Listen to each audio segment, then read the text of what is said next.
Magandang araw sa inyong lahat at welcome sa aking channel. Sa isang interview, sinabi ni Coco Martin na walang nagbago sa friendship nila ni Julia Montes. Mula sa love team partner pa lang sila, hanggang ngayon na long time real couple na.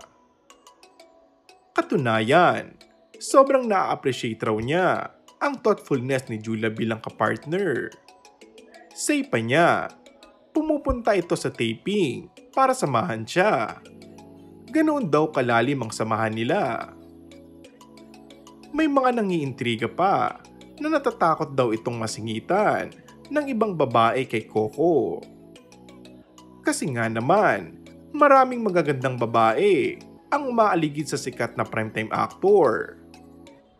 Aminado naman si Julia na walang babae ang hindi mai-in love, lalo na kapag nakilala na umano si Coco.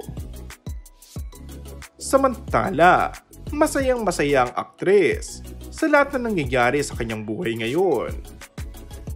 Bukod sa trabaho, ay maayos din ang takbo ng buhay pag-ibig ng aktres.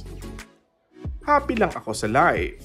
Siguro masasabi ko, lahat na nangyayari po sa buhay ko, never kong in-expect and never kong na-imagine na ganun yung nangyayari in general. Lahat, sa work, sa life. Lahat ng mga pinangarap ko, more than pa sa mga nangyayari.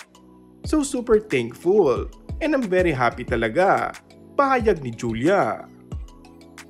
Matatandang na ibahagi ni Coco Martin sa publiko ang tungkol sa estado ng relasyon nila ni Julia Montes. And that's all for our today's video. Kung bago ka lang sa aking channel ay mag-subscribe at pindutin na rin ang notification bell. Maraming salamat!